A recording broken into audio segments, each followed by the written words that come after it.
So if we go with the through line on the therapy and dial in, you do in the book, you talk about attachment, you talk about ego, you talk about childhood wounds, and then ultimately mastery and that path forward.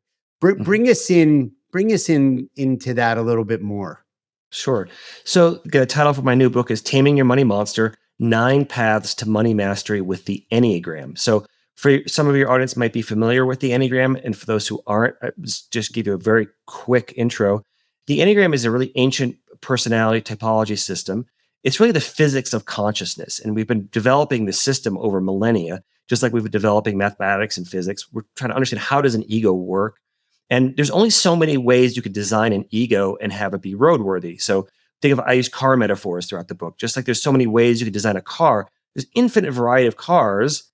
Yet there's a certain limitation and structure within which a car has to fit, or else it doesn't work and it's not roadworthy. And just like cars, there's sort of makes and models and years of cars. Your ego has a unique year, make, and model, and totally unique from everyone else on the road.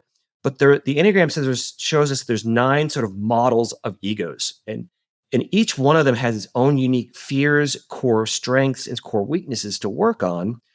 And it tells you kind of how you approach life in general. How do you approach the stressors of reality? What are your ego defense mechanisms? What's your go-to coping strategies?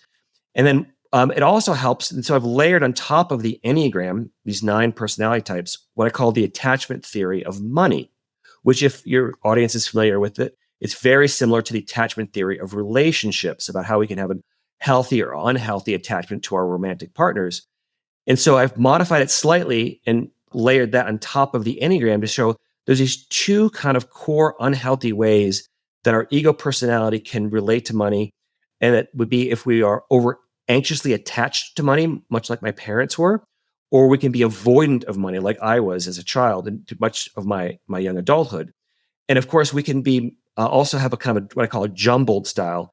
There's different areas of our financial life, and what I call the 4 pillars of finance. And so the 4 pillars of finance are earning, saving, investing, and giving. So we could be anxious earners but avoidant savers. So we spend too much, or we could be anxious investors but avoidant givers. We don't tend to give back to the community within which we live. So we can have, most people are jumbled, I've found, myself included. So the Enneagram is this great tool that tells us not only how we're going to approach life, but how we're going to approach money.